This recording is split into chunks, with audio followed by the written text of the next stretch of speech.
Ce sont les fous qui ont raison.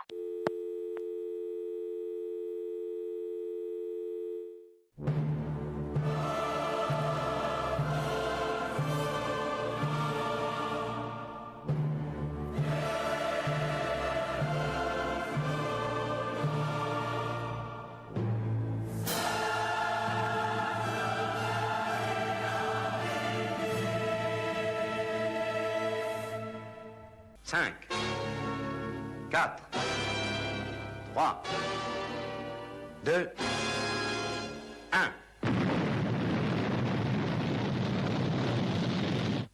Ils sont partis. Oh my gosh.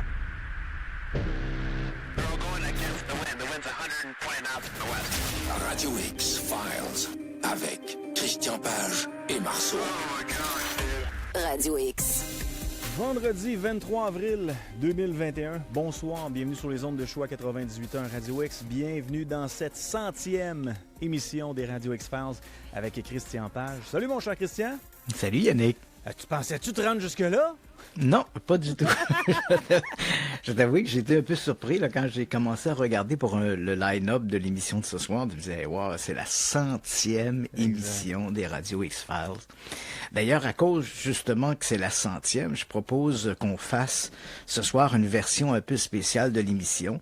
C'est-à-dire que j'ai laissé de côté les actualités et on va consacrer la première partie de l'émission, donc notre première heure, on va la consacrer.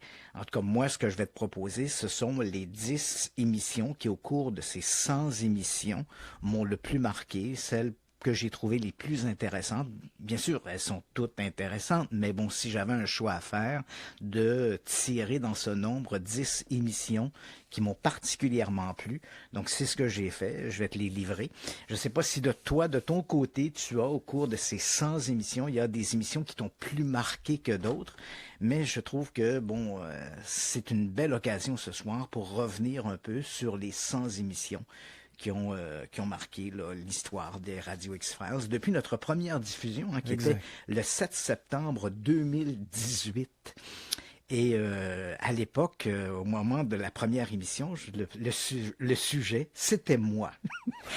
Donc, je me rappelle que nous avions parlé de ma propre expérience liée au paranormal, alors que j'avais 13 ans. C'était un événement qui remonte au mois de juillet 1976, qui m'a placé, qui m'a poussé un peu vers ce milieu du paranormal.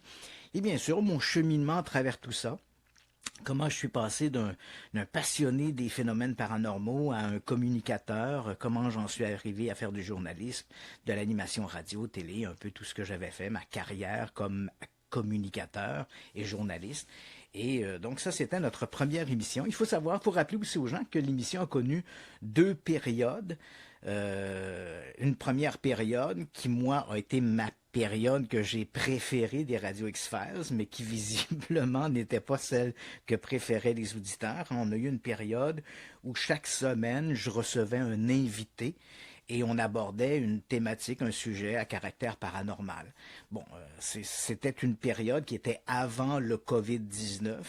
Donc, c'est vrai que souvent, ces communications étaient faites soit par téléphone et comme ici au Québec, bien sûr, on s'exprime en français.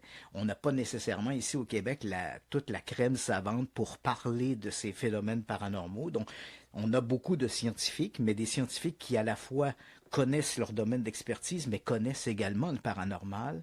C'est beaucoup plus... On est très pauvres ici au Québec, il ne faut pas se le cacher. Donc, presque essentiellement, nos invités étaient des invités de France. Et parfois, bon, les communications, c'était un peu difficile. Donc, il y a eu cette période, j'ai écouté le pouls des auditeurs qui n'appréciaient pas nécessairement cette formule-là. C'est pourquoi on a changé en cours de route. Et aujourd'hui, je présente plutôt des dossiers sur lesquels on revient et on commente et on discute. Mais moi, personnellement, je préférais la version avec les invités. Pourquoi? parce que ça me permettait d'apprendre des choses. Tu comprends? J'ai appris au cours de cette période-là. Bon, là, aujourd'hui, je présente des dossiers, je livre aux auditeurs un peu ce que je pense de ces dossiers-là, parce que la plupart d'entre eux, je les connais bien. Dans plusieurs cas, j'ai enquêté sur ces dossiers. Je les ai présentés soit dans mes livres ou des séries télé que j'ai fait, mais dans la première version de Radio X-Files, le fait de discuter avec des gens, puis on en a eu une brochette tout à fait incroyable, des gens qui tenaient des postes prestigieux dans des universités européennes ou des centres de recherche et qui commentaient ces sujets-là. Moi, j'ai appris énormément auprès de ces gens-là et j'avoue, c'est un peu mon faible, j'adore discuter avec des gens du milieu académique qui s'expriment sur des sujets aussi controversés que des phénomènes paranormaux. Donc, ça a été ma période, pour moi, ça a été un peu ma période favorite. Oui, mais il s'est pas dit qu'on y reviendra pas un jour, Christian. Non, pas du tout, parce que avec maintenant, avec le COVID, il y a quand même des bons côtés au COVID.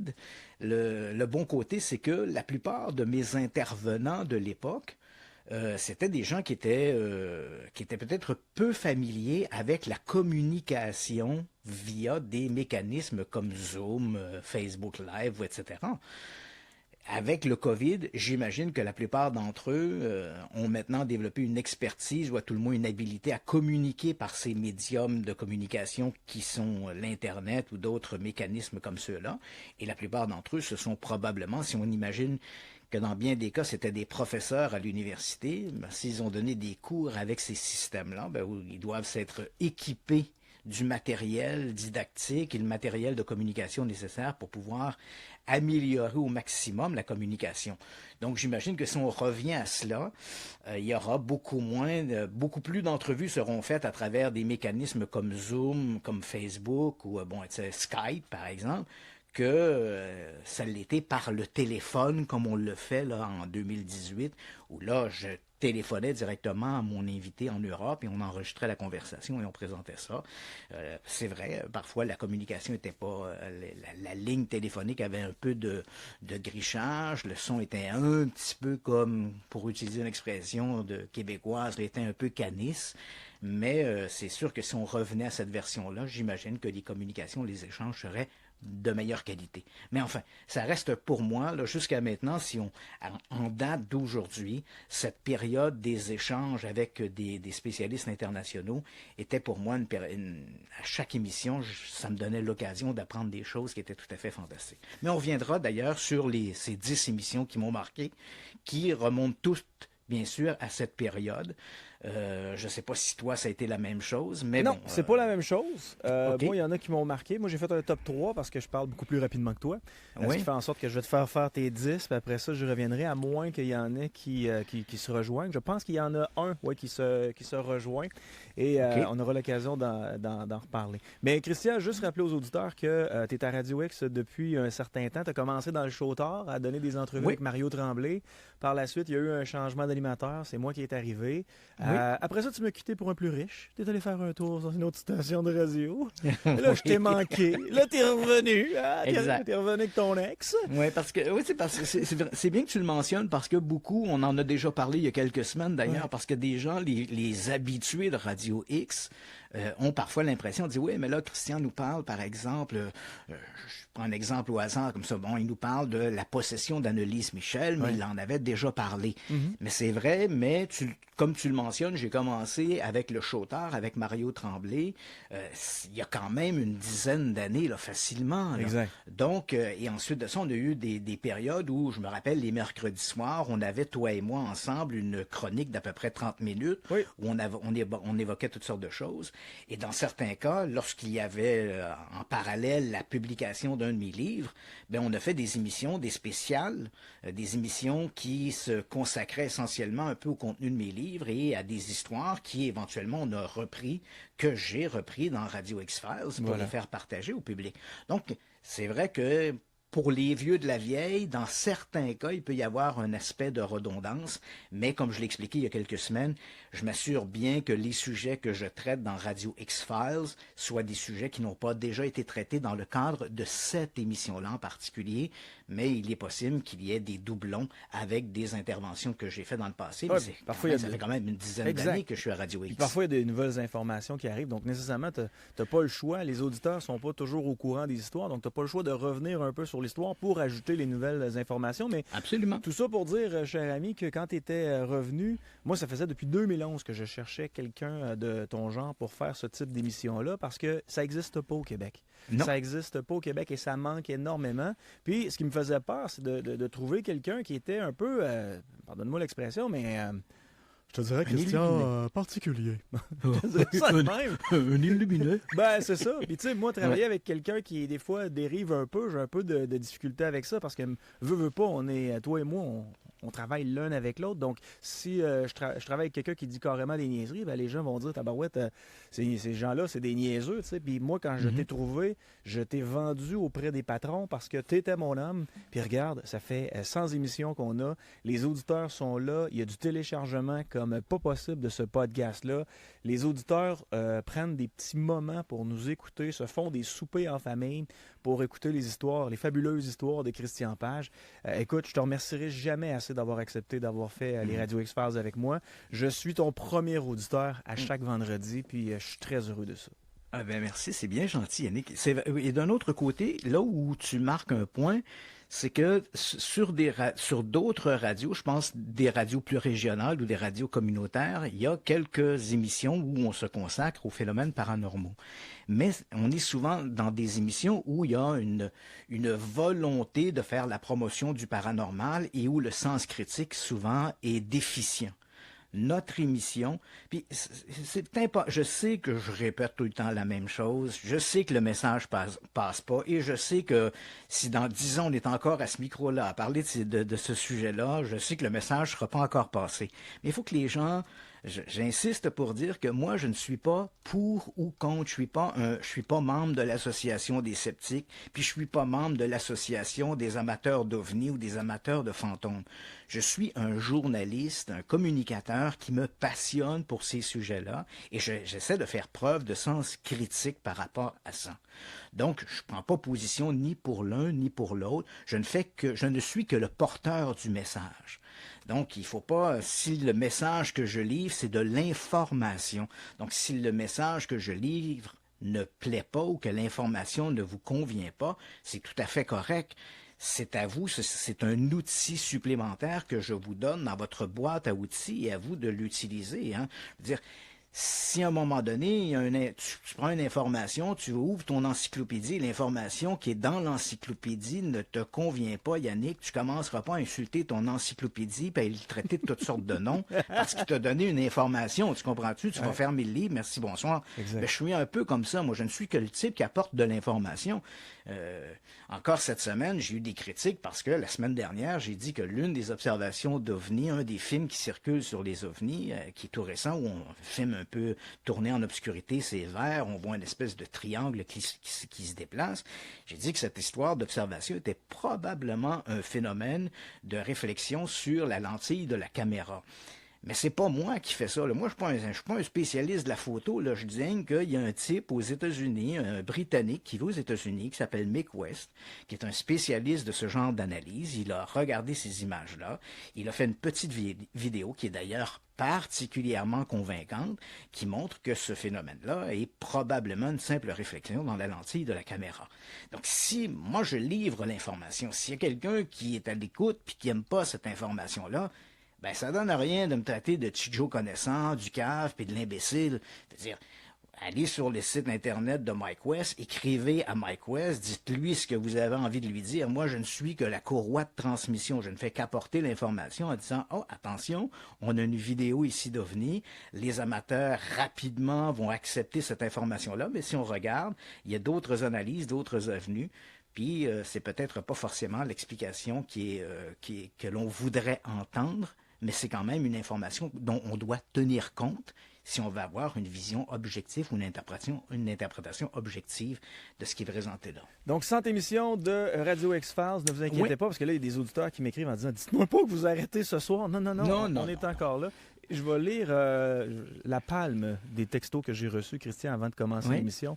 Salut Christian, salut Marceau. Juste vous dire que j'adore votre émission. C'est un de mes moments favoris de la semaine. Le vendredi, j'allume ma radio, je me débouche une bière, une maudite plus précisément de Unibrou, et je vous écoute. Et ça fait 100 vendredis soir que ma femme n'a pas de sexe pendant votre émission. Où est sa femme pendant ce temps-là? Wow! Ouais, ben excellent. Écoute, c'est toujours plaisant souvent, bon, on fait des émissions pour plaire pas aux téléspectateurs, aux auditeurs, mais c'est toujours plaisant aussi d'avoir un retour, de voir un peu comment les auditeurs reçoivent cette information-là. Parce que bon, j'ai souvent tendance à m'arrêter aux mauvaises critiques, mais tu as tout à fait raison. Chaque semaine, on reçoit quand même des grosses bouffées d'amour des auditeurs. Hein. Les gens nous écrivent, on a écouté votre émission, on aime ça, on l'a téléchargé. Donc, c'est quand même pour regarder le bénéfice de ça.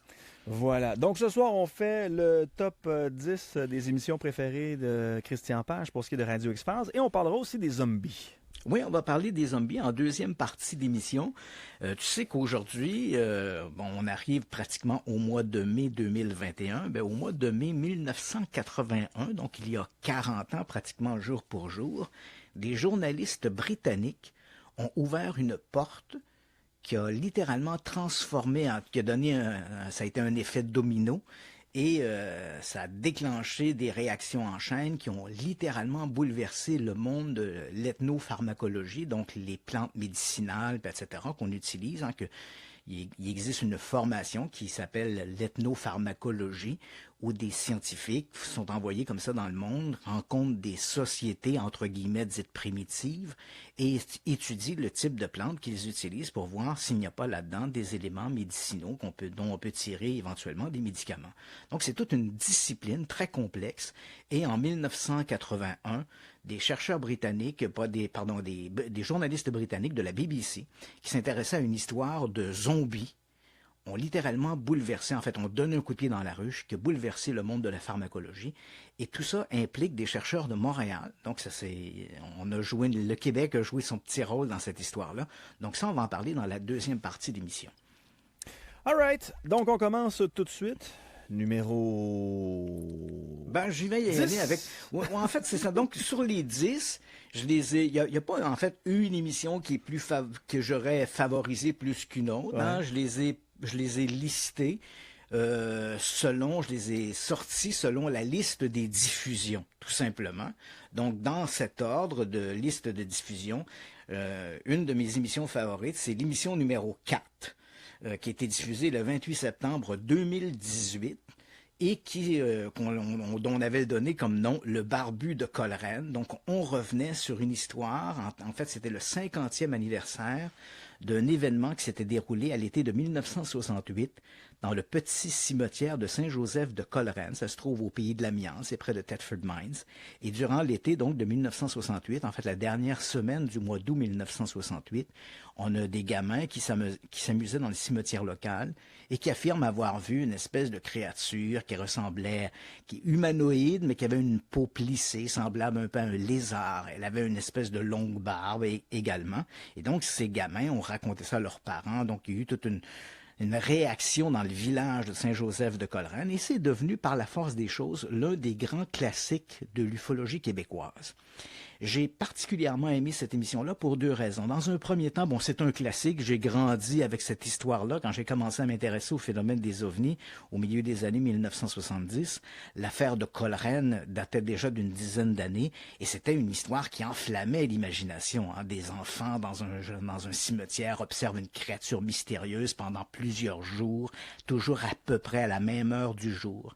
Et donc, quelques années après, j'ai enquêté sur cette affaire. J'avais pu retrouver les jeunes qui étaient devenus des adultes. J'ai même fait un reportage dans la série Dossier Mystère, la première mouture, hein, parce que il y a eu 3 saisons de Dossier Mystère. Donc, dans la première saison de Dossier Mystère, là, on est au début des années 2000, 2004, 2005 à peu près, diffusé à Canal D. J'avais fait un reportage là-dessus, ce qui m'avait permis de retrouver les jeunes. Oui. et qui m'avaient raconté leurs histoires, tout ça. Donc, pour la diffusion de Radio X-Files, l'émission numéro 4, je le rappelle, c'était le 28 septembre 2018, on avait reçu l'un de ces jeunes à l'émission. On n'a pas nommé son nom parce qu'il demandait l'anonymat, mais c'était l'un des gamins qui s'amusait dans le cimetière, qui a raconté un peu ce qu'il avait vécu à ce moment-là et comment cette histoire-là avait marqué, en fait, lui, ses amis, sa famille, et comment encore aujourd'hui, 50 ans après les événements, on continuait d'en parler. C'était un élément fort. Donc, il nous avait raconté son témoignage, et on avait eu aussi la chance d'avoir à l'émission Jean Cazot. Jean Cazot, c'est un personnage qui a marqué le milieu des ovnis, mais c'est un personnage que j'aime profondément. Hein, et les chances de voir sur la même émission un Jean Cazot et un Christian Page sont plutôt faibles, parce que Jean Cazot a un discours qui est diamétralement opposé au mien. Hein. C'est un discours très ésotérique, où il fait appel à des espèces d'intelligence supérieure. Donc moi et Jean Cazot, on est vraiment aux antipodes. Mais néanmoins, faut pas se le cacher, dans les années 80, 90, ça fait très longtemps que je connais Jean Cazot. On a eu des moments de franche camaraderie. Je me rappelle d'ailleurs, au début des années 2000, il vivait à Paris, il a passé une année ou 2 ans à Paris, et je me rappelle, à un moment donné, il m'avait écrit en me disant, écoute, il savait que j'allais à Paris voir un spectacle de Johnny Hallyday, et là, il me disait, écoute, Christian, il dit, si tu viens à Paris, amène-moi un pot de beurre de peanut. Parce qu'il faut savoir que le beurre d'arachide est difficile à trouver, je sais pas aujourd'hui, mais à l'époque, au début des années 2000, c'était difficile de trouver du beurre d'arachide dans les supermarchés français. Alors je me rappelle, je m'étais retrouvé donc chez Jean à Paris, une soirée, j'étais avec ma copine de l'époque, Jean et son épouse, on a déambulé dans les rues de Paris. C'était une soirée magnifique, lui me racontait ses trucs un peu ovnis, je lui tirais un peu la pipe parce que bon, Jean a toujours été très croyant de les communications avec les extraterrestres puis tout ça. C'est un moment de camaraderie là, très, très important. Donc, c'est un homme que j'aime profondément, Jean Cazot, même si je trouve qu'au cours des dernières années, son discours s'est un peu radicalisé. J'imagine que de son côté, il doit dire à peu près la même chose en ce qui me concerne. Mais néanmoins, ça a été pour moi un plaisir d'avoir Jean Cazot sur l'émission, même si nos discours sont tout à fait opposés. Donc, c'était l'émission Le Barbu de Coleraine avec l'un des gamins devenus adultes qui racontait cette histoire et Jean Cazot. Pourquoi Jean Cazot? Parce qu'à l'époque, en 1968, Cazot il y avait une seule organisation qui s'intéressait au phénomène des ovnis, hein, qui s'était formée en association. C'était la SRPM, la Société de phénomènes de recherche sur les phénomènes mystérieux, une organisation qui avait été créée à Québec, et Jean Cazot était le fondateur de cette organisation. Donc, lorsque l'affaire de Coleraine est arrivée, qui a été évoquée dans les journaux, éventuellement, Jean Cazot s'est retrouvé là-bas. Il avait rencontré les enfants, avait discuté avec eux. Donc, il a été l'un des premiers enquêteurs, avec Henri Bordelot, qui est un peu le père de l'ufologie québécoise, à s'être rendu sur place, avoir rencontré les gamins, avoir discuté avec eux. Et c'était le fun dans l'émission. Donc, non seulement on avait 50 ans après l'un des enfants qui racontait l'histoire, mais d'avoir aussi Jean Cazot qui nous donnait ses premiers feelings lorsqu'il est arrivé là-bas. L'affaire était toute chaude, les gens, comment ils percevaient cette histoire-là, et sa rencontre avec les gamins qui lui racontaient l'histoire de ce mystérieux personnage qu'ils avaient observé dans le cimetière de Coleraine. Pour moi, ça reste une très, très belle émission, ce mariage-là entre Jean Cazot, ce témoin, et la discussion qu'on avait eue pour souligner le 50e anniversaire de l'affaire du barbu de Coleraine. Et le mystère n'a jamais été élucidé. En fait, le mystère n'a jamais été élucidé parce que dans cette histoire-là, il faut bien le dire, on n'a pas d'éléments matériels, on n'a que des témoignages. Les témoignages d'une poignée de gamins qui racontent avoir vu un bonhomme mystérieux dans le cimetière. Les enfants n'ont pas changé leur version de l'histoire avec les années s'écoulant. Hein. Bon, les enfants étaient âgés entre, je crois, le plus jeune devait avoir 7 ans et le plus vieux avait 16 ans à l'époque. Et ces gens-là, comme je l'ai mentionné, ils sont devenus aujourd'hui, 50 ans plus tard, sont devenus des adultes. Ils continuent de parler de cette histoire-là. Ils la racontent avec les mêmes mots à peu près, avec les mêmes détails. Pour eux, il n'y a aucun doute qu'ils ont, durant l'été 1968, ils ont observé quelque chose de mystérieux dans le cimetière. Donc, ils en parlent avec une force de conviction, mais c'est sûr que sur le plan de la recherche, disons, objective, on n'a pas de photographie, on n'a pas de film, il n'y a pas de trace qui a été laissée, on n'a que les témoignages. Donc, ça reste une histoire anecdotique. Anecdotique, il ne faut pas le voir de façon péjorative, mais anecdotique dans la mesure sûr, où il n'y a rien qui nous permet de prouver la véracité du récit, mais c'est quand même une histoire qui a marqué beaucoup le domaine de l'ufologie au Québec. Toujours dans le top 10 de Christian Page, le Alien Mummies. Alien Mummies, c'est une émission qui a été diffusée le 14 décembre 2018. C'était notre émission numéro 15. Et il faut le remettre un peu dans le contexte. On en parle beaucoup depuis. Là, ça fait quand même 2 ans et demi à peu près. À l'époque, il y avait un archéologue, entre guillemets. Là. Il n'y a pas une véritable formation d'archéologue, mais il se présente un peu comme un archéologue. Il s'appelle Thierry Jamin. Il vit au Pérou. Et Jamin a été en contact. Bon, on apprend qu'il a, par une façon un peu détournée, été en contact avec des pilleurs de tombes qui auraient découvert des momies à 3 doigts. Et des momies qui ressemblent étrangement à l'image populaire que l'on se fait des extraterrestres. Ils en ont, ces pilleurs de tombes en auraient trouvé plusieurs. Certaines ont ont à peu près la taille d'une poupée Barbie ou un petit peu plus gros qu'une poupée Barbie. Et d'autres ont des tailles humaines. Elles ont des positions variées. Par exemple, les plus petites momies sont tout à fait droites, comme une poupée. Les momies les plus grosses, celles qui ont la taille d'un être humain, sont recroquevillées en position fétale. Donc, toute cette histoire-là, lorsqu'elle a été rendue publique en 2018, a alimenté énormément la presse spécialisée dans les histoires de phénomènes paranormaux. Est-ce que oui ou non, près de Nazca au Pérou, des pilleurs de tombes avaient découvert une nécropole contenant des momies à 3 doigts, des momies de type extraterrestre? Alors, pour en savoir davantage, bon, évidemment, très rapidement, il y a eu une levée de boucliers dans les milieux académiques parce qu'on disait, attention, ces momies sont clairement des momies, dans le cas des plus grandes momies, on parlait de momies humaines que l'on aurait modifiées, donc mutilées pour nous faire croire que c'était des momies extraterrestres. Quant aux plus petites, il s'agissait plutôt de rafistolage, un peu artisanal, de toutes sortes de trucs. Donc, on sentait la fraude. Dans les milieux académiques, on décrivait cette histoire-là comme étant visiblement une fraude. Et à cette époque, donc, on avait, pour le besoin de l'émission, j'avais rejoint Alain Froment. Alain Froment, pour le situer, c'est un médecin, c'est un anthropologue. Il a été le directeur d'un projet de recherche sur les momies par le Centre national de la recherche scientifique en France. Et il a été responsable entre 2006 et 2016 de la collection d'anthropologie du Musée de l'Homme à Paris. Donc, on voit ici qu'on est dans des hautes sphères académiques. Et donc, ce Alain Froment est un véritable spécialiste des momies. Il avait enquêté sur cette histoire de momie péruvienne.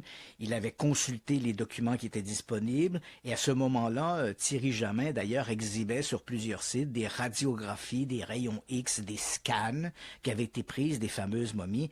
Et, faut le dire, Alain Froment nous a expliqué tout ça et il a littéralement mis à mal ce fameux dossier, nous expliquant pourquoi il n'y avait aucun doute qu'il s'agissait d'une fraude. Et donc, il s'est exprimé ex cathedra sur le dossier qu'on peut aujourd'hui considérer comme terminé et comme un dossier visiblement d'une fraude. Encore une fois, une arnaque qu'on a essayé de nous faire passer sur le dos des extraterrestres. Non, on n'a pas trouvé des momies extraterrestres dans le désert de Nazca, et quoi qu'en dise Thierry Jamin. Il s'agit malheureusement d'une fraude et d'une manipulation. Et ce qui est triste là-dedans, et à plusieurs reprises, Alain Froment l'a mentionné, c'est qu'on s'approprie un patrimoine et on pille le patrimoine. Hein. Donc, on trouve des momies, on trouve des nécropoles, puis Dieu se sait qu'au Pérou, il y a énormément de...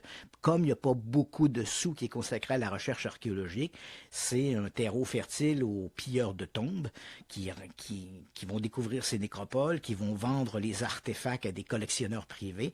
Et malheureusement, ici, non seulement il y a un pillage qui est fait, mais il y a de la manipulation, des mutilations qui sont faites sur des momies, encore une fois pour essayer de tirer quelques dollars à des naïfs qui sont prêts à croire qu'on est en présence d'extraterrestres. C'est très triste, mais malheureusement, c'est souvent le lot d'une archéologie boiteuse qu'on retrouve souvent dans ces pays, entre guillemets, un peu sous-développés, mais à tout le moins des pays dans lesquels on n'investit pas beaucoup d'argent dans la conservation du patrimoine. Émission numéro 19, le Guépin. Oui, l'émission numéro 19, c'était le 25 janvier 2019 et on parlait du GEPAN. Le GEPAN. Et ça, c'est vraiment exceptionnel parce que il faut savoir qu'au moment où on se parle, Yannick, dans le monde entier, il n'existe, et en particulier dans les pays occidentaux, il n'existe qu'une seule organisation étatique, donc qui relève de l'État, qui enquête sur les phénomènes des ovnis. Hein, il n'y a pas d'organisme semblable au Canada, il n'y a pas d'organisme semblable aux États-Unis, même si au cours des derniers mois, la US Navy a dit qu'elle allait mettre de l'avant un programme, un groupe d'intervention pour enquêter sur les observations d'ovnis. Ça reste néanmoins un programme qui est monopolisé par le département de la Défense.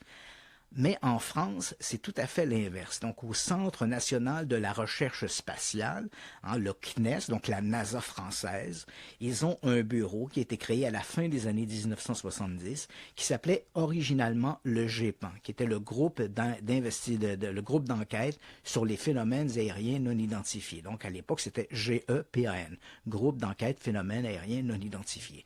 Et cet organisme-là était composé essentiellement d'ingénieurs qui travaillaient pour le compte de cette NASA française et qui colligeait de l'information sur les ovnis.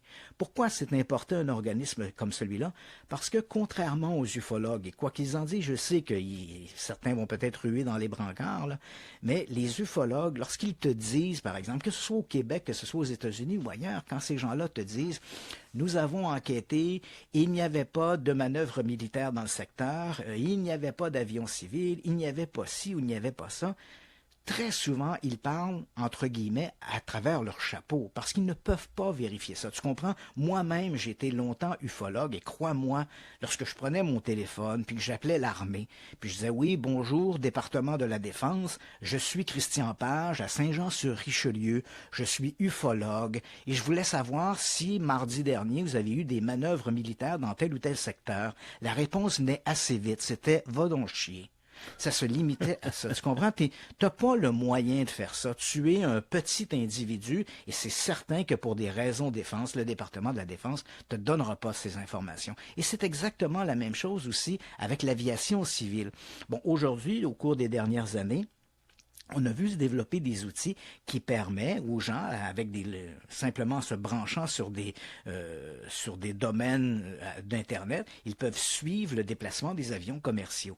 Mais il y a 20 ans ou 30 ans, c'était impossible de faire ça. Donc, le seul moyen de le faire, c'était de contacter l'aviation civile et de demander est-ce qu'il y avait tel ou tel avion, c'était quoi l'horaire pour la soirée, est-ce qu'il y avait des porteurs qui étaient dans le ciel à ce moment-là. Et c'était encore plus difficile après le 11 septembre 2001. On le comprend à cause des événements du World Trade Center. Si tu voulais avoir de l'information, il fallait que tu arrives avec une bonne raison et dans certains cas, tu devais passer soit via la loi d'accès à l'information ou encore par presque un mandat judiciaire pour obtenir ces informations parce qu'elles étaient... On jugeait que c'est pas parce que tu t'intéressais à la question des ovnis que tu étais habilité à avoir ces informations-là. Donc, ça devenait très difficile. Puis ensuite, c'est un peu aussi la même chose. Tu peux pas appeler les services de police pour dire est-ce qu'il y a des témoins qui vous ont appelé pour vous signaler des observations d'ovnis.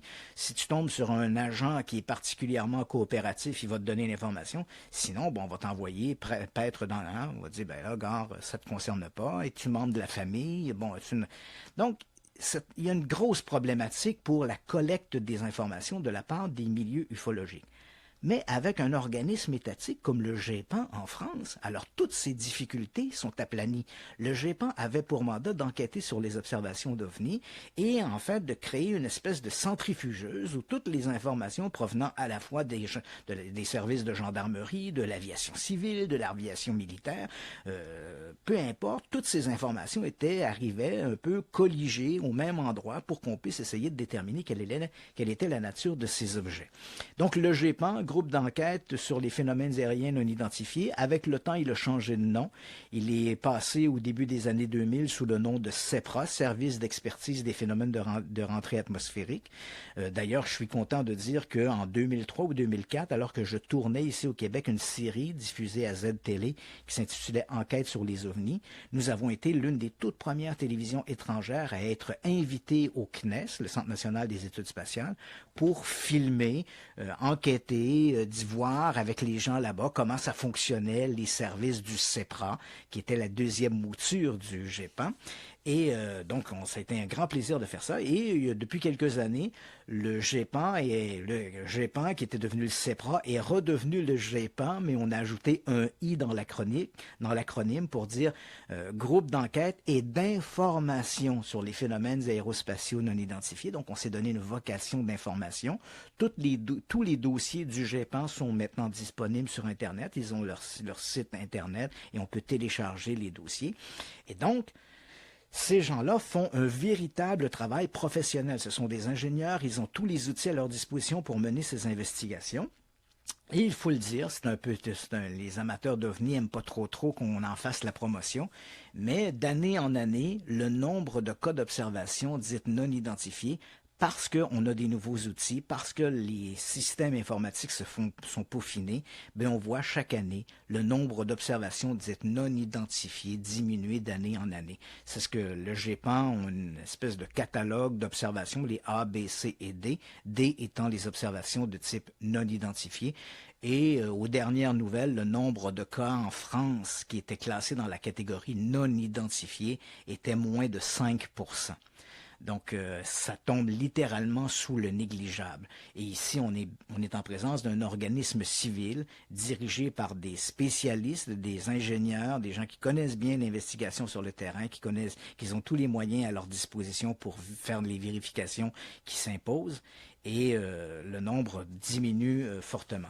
Et pour l'occasion, donc pour cette émission numéro 19 sur le GEPAN, on avait eu la chance d'avoir en entrevue Xavier Passot, qui a été l'un des directeurs du GEPAN. En fait, il a été directeur du GEPAN de 2011 à 2016.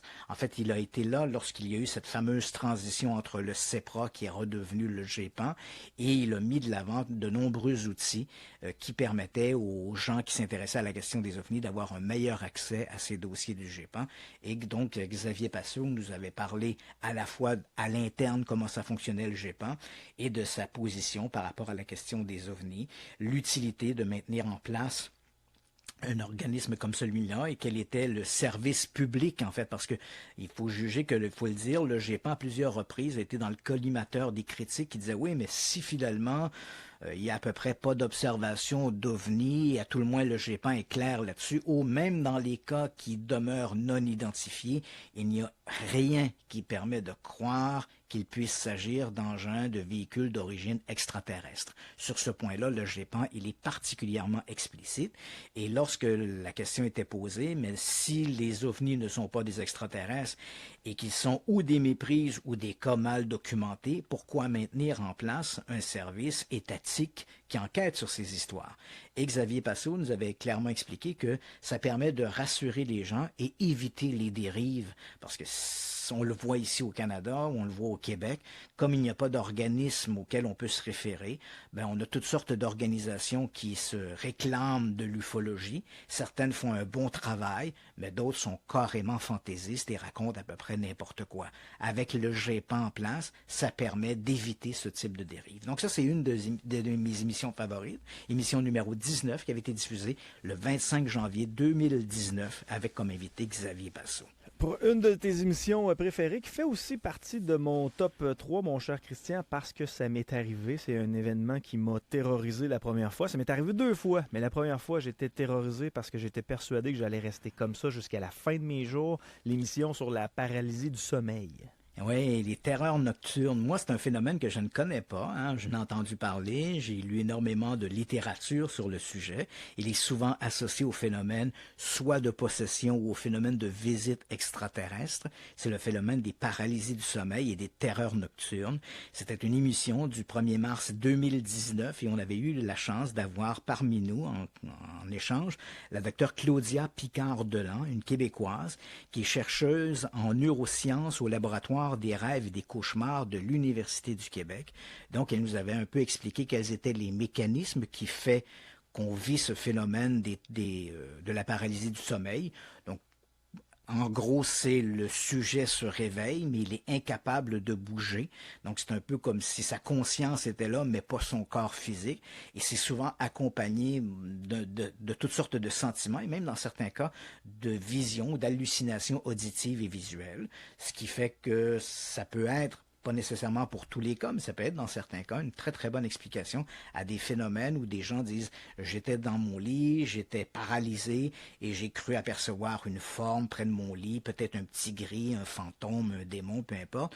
Donc Claudia Picard, le docteur Claudia Picard-Deland nous a expliqué un peu tous ces mécanismes-là et ça nous permettait de se familiariser avec un phénomène qui, on l'a appris dans l'émission, qui est beaucoup plus répandu qu'on pourrait le croire. Hein. Les gens qui vivent ça, le vivent avec une certaine angoisse lorsque le phénomène se produit pour la première fois. Et on a eu l'occasion d'avoir le témoignage de Yannick Marceau qui nous a raconté sa propre expérience de paralysie du sommeil. Ouais, et ce qui m'avait surpris, parce que tu avais sorti énormément d'informations, c'est que la paralysie du sommeil, quand on la subit, nous, on a l'impression que c'est 2-3 heures, mais en réalité, c'est une trentaine de secondes.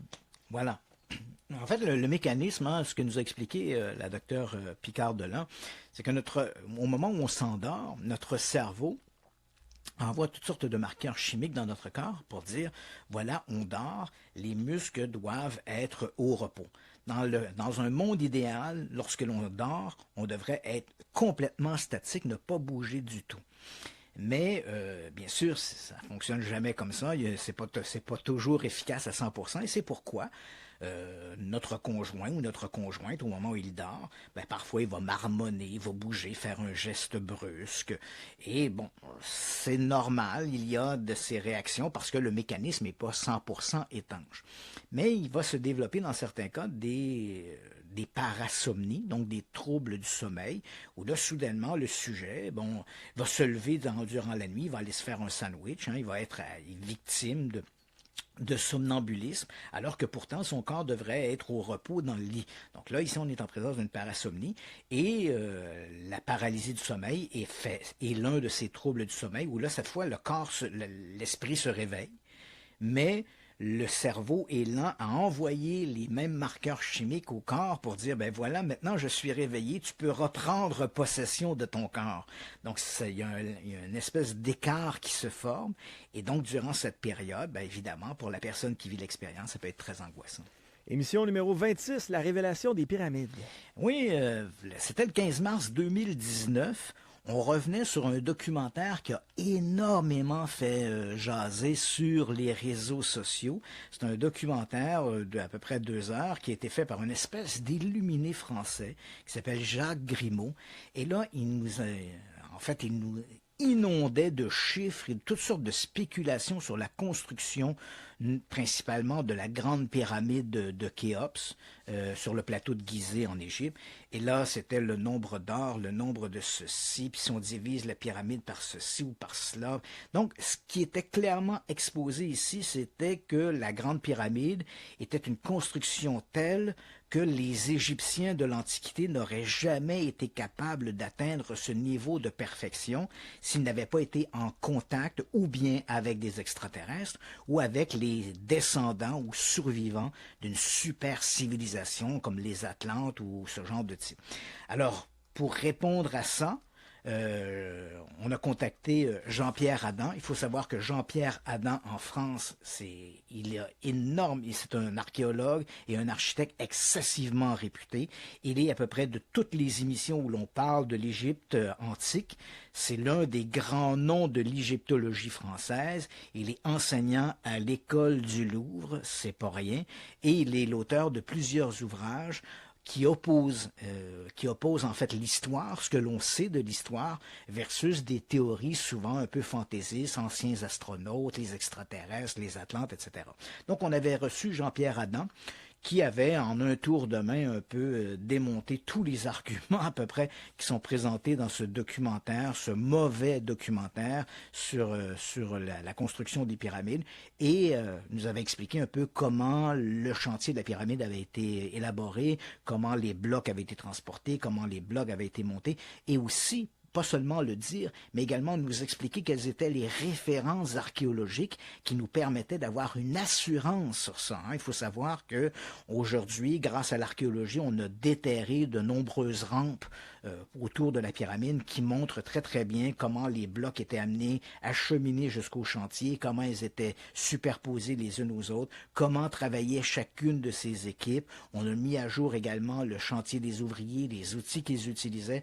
Donc, Jean-Pierre Adam nous a fait pendant, c'était 2 heures, un extraordinaire travail de vulgarisation scientifique pour faire le tri entre ces spéculations outrancières où on attribue à des extraterrestres et à des Atlantes la construction des pyramides et la vérité archéologique et historique. Jean-Pierre Adam avait notamment insisté pour dire l'un des grands drames que l'on vit avec ça, c'est pas simplement de dire bon c'est amusant, ça divertit, bon et on n'a rien contre le divertissement. Le problème ici, c'est que des civilisations entières sont spoliées de leur réalisation. Au lieu de dire voilà le peuple de l'Égypte antique était un grand peuple de mathématiciens, de constructeurs et d'architectes. On dit, finalement, c'était des imbéciles, c'est des extraterrestres qui ont construit tout ça à leur place. Et ça, c'est malheureux parce que on retire aux Égyptiens le mérite d'avoir construit ce qui demeure encore aujourd'hui la dernière des 7 merveilles du monde antique. Les autres merveilles du monde, les jardins suspendus de Babylone, le colosse de Rhodes, tous ces 7 merveilles du monde antique, elles ont disparu, sauf une, la grande pyramide de Khéops à Gizeh, en Égypte. On est à la 100e des Radio X-Files ce soir et Christian a eu la bonne idée de nous faire son top 10. Donc, on a parlé de l'émission 4, l'émission 15, 19, 24 et 26. Puis après la pause, on en fait 5 autres. Et Christian vous a réservé un petit moment spécial où il parlera de la pire émission de Radio X-Files. La pire. On vient. Radio X-Files avec Christian Page et Marceau. Radio X. 18h53, on vous rappelle ce soir que c'est la 100e de Radio X-Files avec Christian Page. On va parler bien entendu des zombies, mais on parle aussi du top 10 de Christian. On a fait les 5 premières émissions et maintenant on est rendu aux 5 autres. On commence avec la fameuse chasse aux sorcières. Oui, c'était notre émission 52, diffusion le 1er novembre 2019. Notre invité était le professeur Patrick Snyder. Patrick Snyder, il est professeur au département d'histoire de l'Université de Sherbrooke. Il est associé au Centre d'études du religieux contemporain. Donc, on est revenu sur ces fameuses histoires, on en a tous entendu parler, ces grandes chasses aux sorcières qui ont marqué une partie de la Renaissance. Et si on regarde essentiellement ici au Québec, bien sûr, on connaît bien l'histoire des sorcières de Salem, parce que c'est la porte d'à côté, c'est au Massachusetts. Mais en Europe, il faut savoir que durant la période de la Renaissance, on n'a pas les chiffres exacts, mais on parle entre 100 000 et 200 000 personnes qui auraient été exécutées sous des accusations d'avoir pactisé avec le diable, de s'être livré à la sorcellerie. Et il y a toutes sortes de légendes et de mythes qui tournent autour de ces histoires de chasse aux sorcières. Donc, Patrick Snyder était un spécialiste de ce sujet-là. Il a notamment écrit 2 ouvrages qui touchent le domaine, cet univers de la chasse aux sorcières. Il a d'abord écrit un ouvrage en 2000 qui s'intitulait Représentation de la femme et chasse aux sorcières entre le 13e et le 15e siècle. Et ensuite, plus tard, en 2007, il a publié 3 figures du diable à la Renaissance. Et donc, c'était l'invité tout désigné pour nous parler de ces grandes chasses aux sorcières qui ont marqué toute une période durant la Renaissance. Et j'ai adoré discuter avec lui parce que ça nous a permis de tracer une frontière entre le mythe, ce que l'on raconte, ce que l'on voit souvent au cinéma, et la réalité qui était liée à ces grandes chasses aux sorcières. Émission 56, le poltergeist d'Actonville. L'une de mes histoires favorites, le poltergeist d'Actonville, encore la semaine dernière on en a parlé, c'est une émission qui a été diffusée le 29 novembre 2019.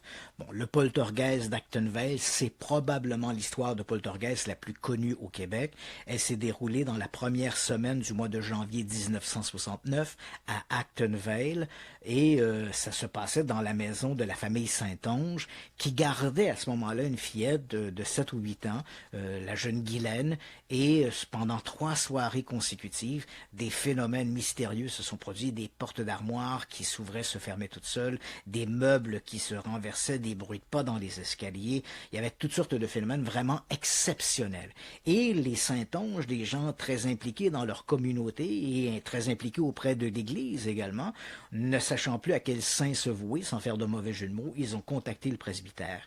Et à ce moment-là, 3 jeunes vicaires qui étaient là, alors que le curé, lui, n'était pas encore de retour de ses vacances de Noël. Donc, il y avait 3 jeunes vicaires qui assuraient la permanence au presbytère. Et donc, ces 3 vicaires se sont rendus chez les Saintonges les 3 soirées consécutives. Et ils ont été témoins de ces manifestations, vraiment des manifestations au superlatif, là. C'était vraiment extraordinaire. Et j'ai eu la chance, justement, dans un dossier pour la série Dossier Mystère, de retrouver les prêtres encore vivants qui avaient été impliqués dans cette histoire-là. Hein, c'était les pères Normand Bernier, le père Claude Léveillé, le père Bérard. Et le père Bérard étant décédé, donc j'ai eu la chance de m'entretenir avec les pères Léveillé et Normand Bernier. Et ils m'ont raconté donc les événements qui étaient survenus ce soir-là. Le père Bernier, d'ailleurs, a pris de nombreuses photographies. Et on a eu l'occasion, la chance extraordinaire pour cette émission sur le poltergeist d'Actonville, d'avoir en ondes le père Normand Bernier qui nous a fait le plaisir de venir discuter 50 ans après de ces événements qui n'avaient pas quitté sa mémoire et qui restaient marqués. Donc les événements du plus célèbre cas de poltergeist au Québec, le poltergeist d'Actonville, avec comme invité le père Normand Bernier. Pour moi, ça reste... Si ce n'est pas mon émission favorite, c'est certainement l'une de mon top 3 des grandes émissions qu'on a fait, là, le poltergeist d'Actonville. J'ai adoré. Émission 63, le Wendigo. Le Wendigo. Donc, le Wendigo, c'est un peu l'esprit de la forêt. Et dans le cas précis où on l'avait abordé, nous, c'était le 31 janvier 2020. On l'avait abordé à travers un événement très malheureux, en fait surprenant d'ailleurs, une série de meurtres qui ont été commis en 1879 en Alberta par un autochtone du nom de Swift Runner. C'était le nom qu'il se donnait. Il avait assassiné toute sa famille et les avait dévorés. Et lorsqu'il est revenu donc auprès de la civilisation, les gens se sont étonnés de voir qu'il n'était pas accompagné de son épouse et de ses enfants. On s'est mis à enquêter pour découvrir qu'il les avait assassinés dans la forêt, les avait dévorés. Et en disant, j'ai commis ces gestes-là parce que j'étais possédé par un esprit, l'esprit du Wendigo. C'est un peu un esprit malfaisant de la forêt. Et pour les besoins de cette émission, on avait reçu mon amie Mireille Thibault. Mireille Thibault, qui habite d'ailleurs la région de Québec, est psychologue et ethnologue. Elle a aussi une formation en criminologie et elle a publié en 2012 un ouvrage intitulé La légende du Wendigo. Donc on avait donc raconter l'histoire de ce Swift Runner, une histoire tout à fait épouvantable qui a marqué l'imaginaire et qui fait partie de l'une des histoires les plus abominables des archives canadiennes sur des crimes tout à fait abjects. Émission 71 qui fait aussi partie de mon top 3, donc c'est la deuxième émission qui fait partie de mon top 3, le poltergeist de la machine. Oui, le poltergeist de la machine, une histoire qui nous renvoie au milieu de la France en 1973, petit village de la Machine. Pourquoi ce nom un peu mystérieux ou bizarre, la Machine? Parce que dans ce village, il y avait une mine où on extrayait, on tirait des matériaux qui servaient aux voies ferrées. Et donc cette fameuse roche, cette houille qu'on utilise pour les voies ferrées, et pour l'extraire, cette pierre que l'on utilise pour le ballast des voies ferrées, on a construit une grande machine dans le village qui tirait la pierre, qui extrayait la pierre, et le village a pris tout le monde disait c'est l'endroit où il y a la machine, et le village est devenu la machine. Donc en 1973, l'une des petites maisons qui est occupée par les gens qui travaillent justement à cette machine, la majorité de la population locale, ce sont des employés de cette mine de houille. Et là, il y a des événements mystérieux qui vont entourer une famille, coups frappés dans les murs. Mais ce qu'il y a d'extraordinaire dans l'histoire de la machine, c'est que les phénomènes se produisent autour d'un petit garçon qui s'appelle Dominique, et il y a des échanges intelligents entre les coups frappés dans le mur et Dominique. Et les policiers, à cause de tout le tapage, le remue-ménage que ça fait dans le village, les policiers locaux vont se rendre sur place. Et là, les policiers, avec leur grand étonnement, demandent à Dominique, si tu parles au fantôme du mur, dis-lui qu'il frappe 3 coups. Et là, on entend les 3 coups qui frappent dans le mur. Et là, il y a des échanges qui se font entre Dominique, les coups dans le mur, et tout ça enregistré par les forces de la gendarmerie.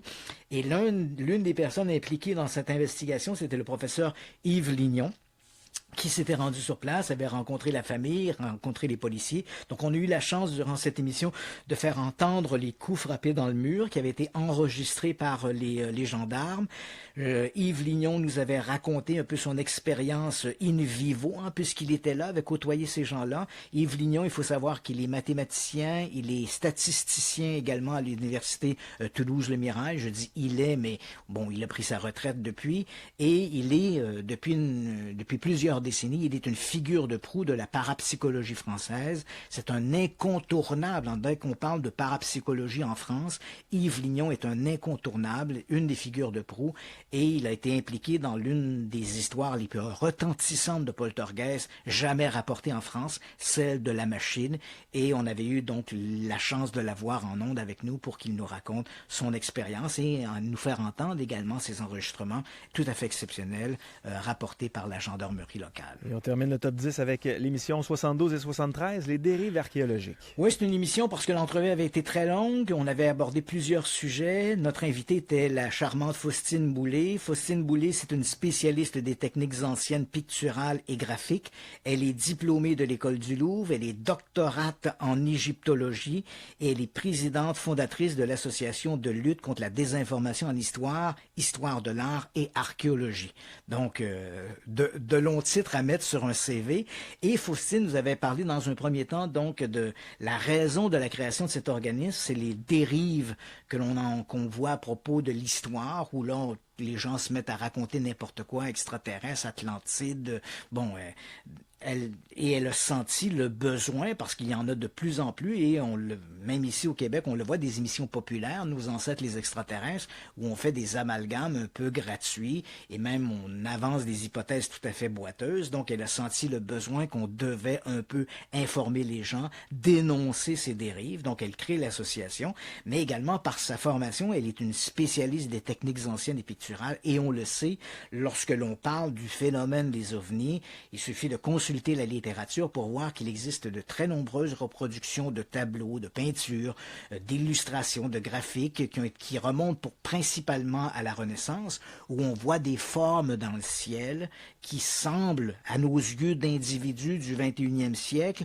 d'individus du 20e siècle, habitués aux voyages spatiaux, qui avons suivi les sondes se poser sur Mars, Persévérance, mais qui avons vu aussi les hommes aller sur la Lune avec les missions Apollo. Donc, quand on regarde tout ça, toute la technologie qui nous a imbibés, on a l'impression de voir des aéronefs, des vaisseaux spatiaux, des avions, etc. Mais c'est parce que l'on voit ça avec nos yeux d'hommes du 20e, 21e siècle.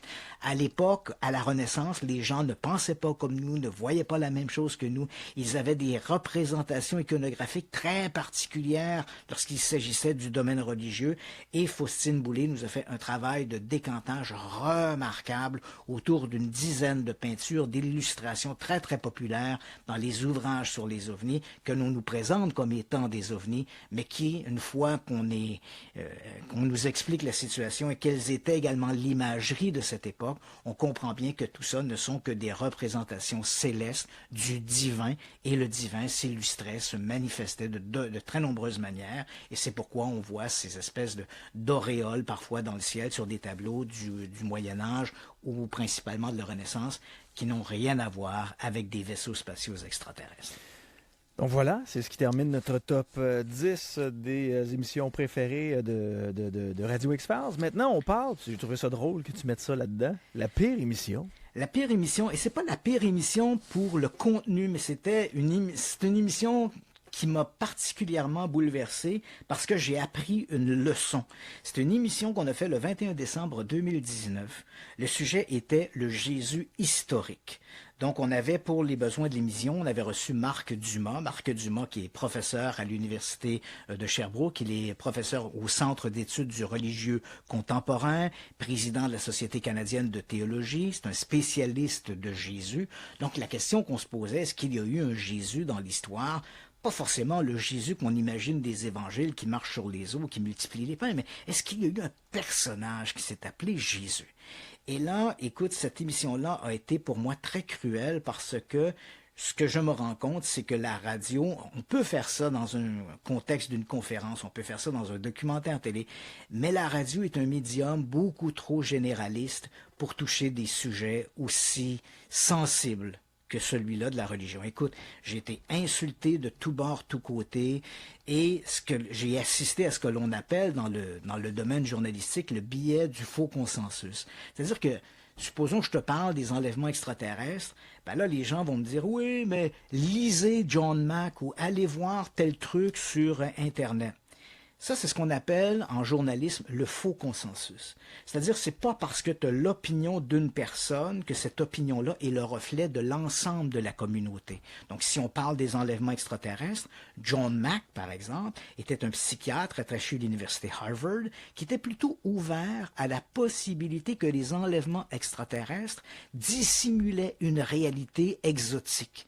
Donc, pas forcément que les gens étaient enlevés, amenés à bord d'un vaisseau spatial, mais devait y avoir une espèce de volonté, une intelligence derrière ça qui manipulait les gens et qui les amenait à croire qu'ils avaient été enlevés par des extraterrestres. Grosso modo, c'est la ligne que propose John Mack. Mais l'opinion de John Mack est-elle le reflet de l'opinion générale? Pas du tout. C'est tout à fait le contraire, d'ailleurs. Pour un John Mack, tu as 100 000 psychologues ou psychiatres qui vont dire que les enlèvements extraterrestres, ce sont des phénomènes, des fantasmes nés dans l'imaginaire des gens qui affirment avoir été enlevés. C'est ce qu'on appelle le faux consensus. L'opinion d'un individu n'est pas forcément l'opinion de la communauté. Il faut toujours se rappeler, et c'est mon travail de le faire à la radio, d'essayer de me rapprocher de ce qu'on appelle la théorie la plus largement admise. Et dans le cas de Jésus, l'opinion généralement admise, à peu près 75% des historiens, des archéologues, diront « il est fort vraisemblable qu'il y a eu un individu qui jouait le rôle de Jésus, qui devait s'appeler Jésus, puis qu'il y avait des gens autour de lui qui le suivaient, une espèce de rabbin. Bon, a-t-il marché sur les eaux, s'est-il ressuscité, etc. C'est un autre domaine. Mais, grosso modo, l'hypothèse généralement admise en histoire, qui est à peu près l'assentiment de 75% des historiens et des archéologues, c'est celle-là. Mais bien sûr, il y a 20-25% de gens qui ne sont pas du tout de cet avis-là, qui croient, par exemple, que Jésus a été un personnage entièrement inventé. Mais ce n'est pas l'opinion généraliste. Donc, quand les gens écoutent, c'est épouvantable, là, les gens maudits épais, va lire un tel, va documenter. Écoute, c'était épouvantable. Alors que je comprends qu'il y a des gens, il y a des voix dissidentes, et en particulier lorsque l'on touche l'histoire, il faut se le dire, on n'a pas d'écrit de la main de Jésus, puis on n'a pas de preuves matérielles de son existence, on n'a pas son os, on n'a rien de lui, on n'a pas son ADN, on ne sait pas. Ce sont des écrits pour la plupart, et d'ailleurs, la plupart des écrits que l'on a sont des écrits religieux. Les quelques écrits que l'on a, qui sont des écrits laïques, donc des écrits non religieux, ils sont très controversés et ils sont excessivement ténue, on a une référence à gauche ou à droite, où on laisse peut-être supposer l'existence du Jésus, mais on n'a pas beaucoup de documents, mais il faut quand même savoir que 90% des sources antiques ont été détruites, brûlées ou autres. Donc on n'a pas ce matériel-là. Mais, encore une fois, l'hypothèse généralement admise pour à peu près 75% des historiens, c'est qu'il y a eu un Jésus historique. Mais je comprends que il y a des gens qui sont incapables de faire la distinction entre religion et histoire. Et là, écoute, pendant une semaine à peu près, j'ai dû me débattre là-dedans et j'ai vite compris que je ne ferais plus d'émissions de ce type-là. C'est dommage, parce qu'il y a plein de sujets qu'on aurait pu aborder. Y a-t-il eu un Moïse? Est-ce que les Hébreux ont erré pendant 40 ans dans le désert? Est-ce que l'arche de Noé se trouve sur le mont Ararat en Turquie? Malheureusement, c'est des bons sujets à développer peut-être en conférence ou dans des documentaires, mais la radio est un médium beaucoup trop généraliste pour aborder des sujets aussi sensibles que ça. Et c'est pourquoi cette émission sur le Jésus historique m'a marqué au fer rouge, littéralement, et j'en garde un très mauvais souvenir. Sais-tu à quoi ça me faisait penser? Vas-y. Au temps des fêtes dans le temps. Si jamais il y en avait un autour de la table qui commençait à parler des Canadiens ou des Nordiques, ça virait toujours en scandale. Ah, absolument. Donc, je me dis, bon, ça, on n'ira plus dans ces eaux-là. Je veux quand même mentionner, Yannick, avant qu'on ferme ce dossier-là sur les 100, sur les 10 meilleures émissions de cette 100e de Radio X, je tiens quand même à souligner la présence d'habitués, qu'on a reçus à plusieurs reprises à l'émission, notamment Jocelyn Keller, qui a participé à 7 de nos émissions, Richard Nolan, qui est un nom de plume, son vrai nom c'est Olivier Reynaud, qui lui aussi a participé à 7 de nos émissions, et le docteur Régis Solery qui a participé à 4 de nos émissions. Donc, les souligner la collaboration particulière de ces habitués des Radio X qui ont fait un excellent travail. Un gros merci. On fait une courte pause, il est 19h10. Après la pause, on parle enfin des zombies. Les zombies. Mon grand-père me disait toujours, il faut pas toucher aux zombies. Non, fais attention.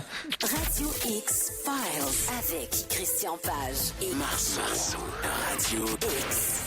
On vous rappelle qu'on a une page Facebook pour communiquer avec vous, que ce soit la semaine ou la fin de semaine. On met nos podcasts à cet endroit-là, sur cette fameuse page Facebook-là. Simplement aller faire un tour sur Radio X Files et vous likez la page et voilà, vous aurez l'actualité à chaque fois qu'on en rajoute. Mon cher Christian, on parle des zombies.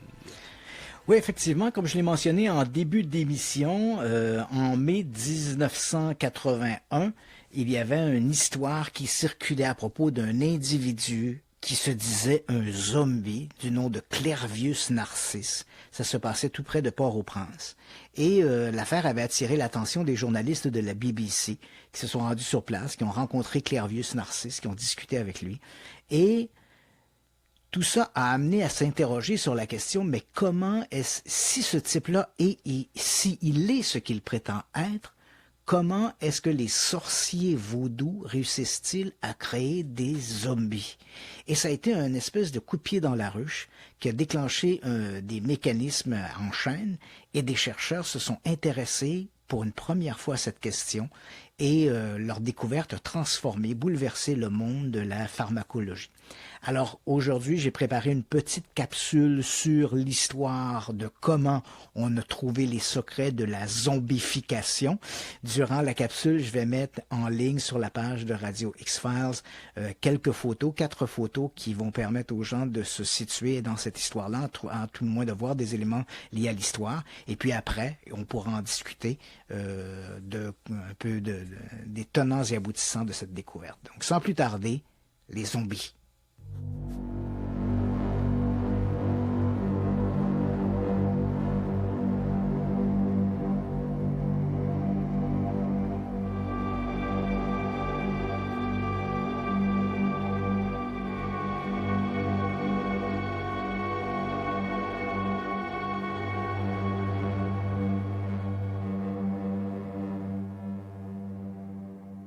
À l'été de 1980, un homme se présente au marché public de l'Esther, en Haïti, un village situé à 85 km au nord-ouest de Port-au-Prince.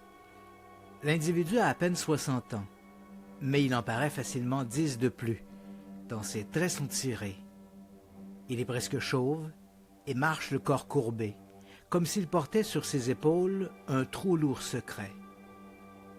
Au détour d'un étal, il accoste une certaine Angelina Narcisse. Il affirme être son frère Clervius.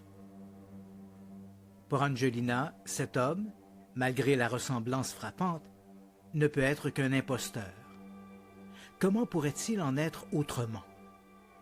Clervius est décédé en 1962 à l'hôpital américain Albert Schweitzer de Deschapelles, toujours en Haïti, et son corps a été inhumé dans le cimetière local. Angelina a elle-même assisté aux obsèques. Alors comment, maintenant, 18 ans plus tard, Clervius pourrait-il ainsi ressurgir d'entre les morts? La réponse est simple. Il est un zombie, explique-t-il. Pendant un long moment, le couple reste là à discuter, à se remémorer des souvenirs d'enfance, des souvenirs que seul Clervius peut connaître.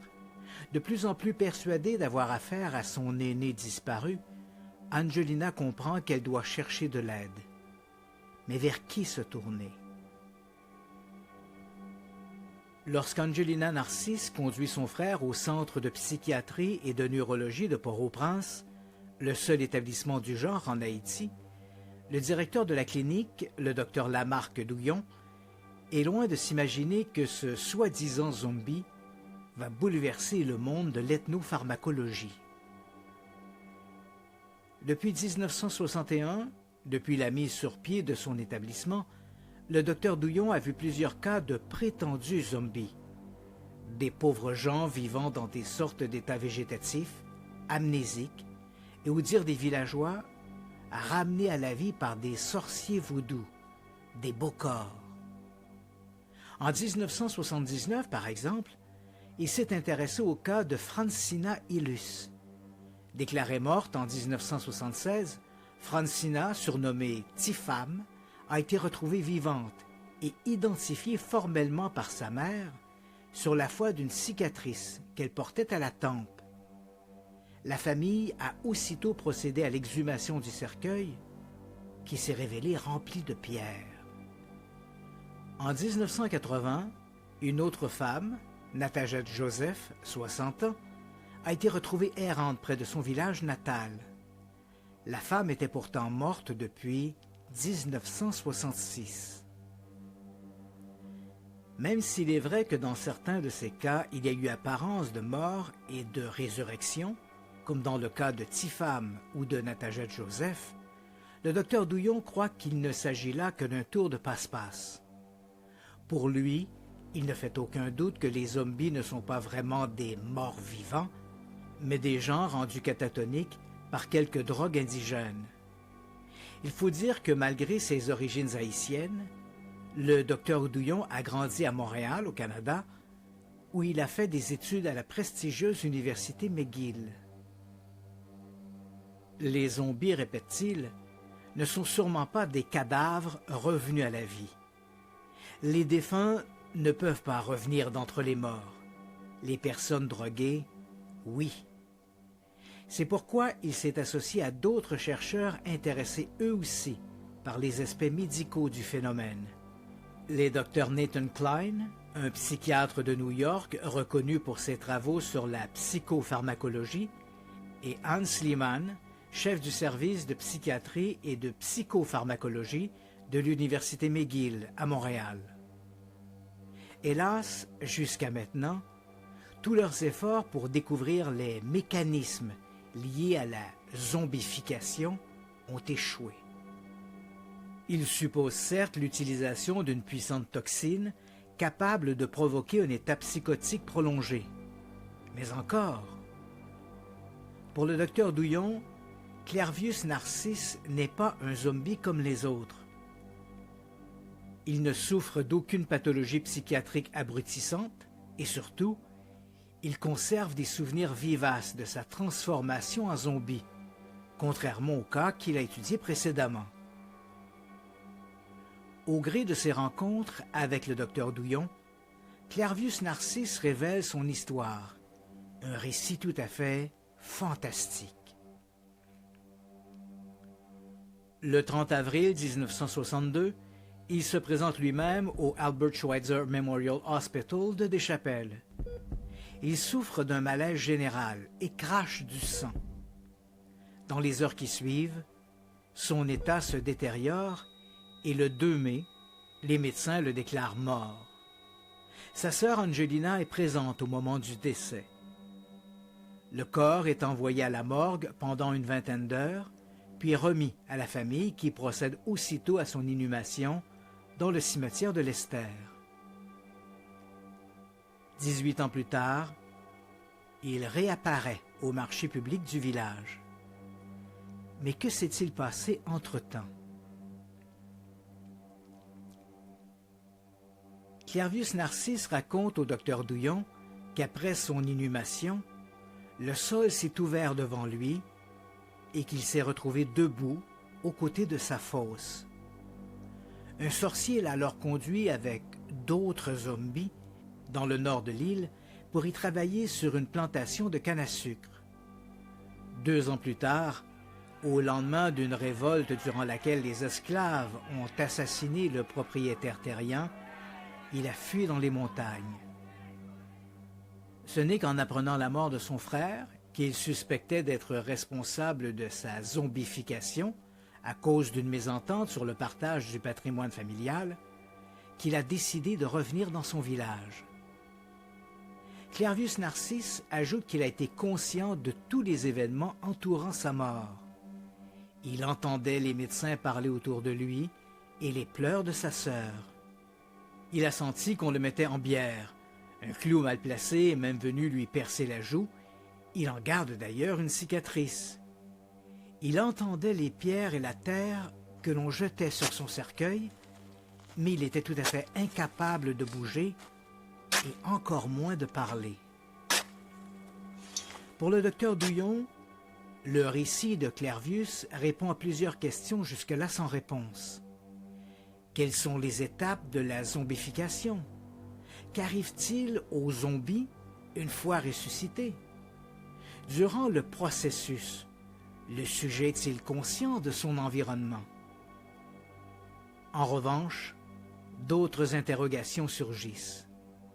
Le secret de la zombification est-il connu de tous les sorciers vaudous? Comment réveille-t-on le zombie? Comment fait-on pour le garder dans cet état d'hébétude? Et surtout, quelle est donc la nature de cette drogue si puissante qu'elle a réussi à tromper les médecins américains de l'hôpital Albert Schweitzer?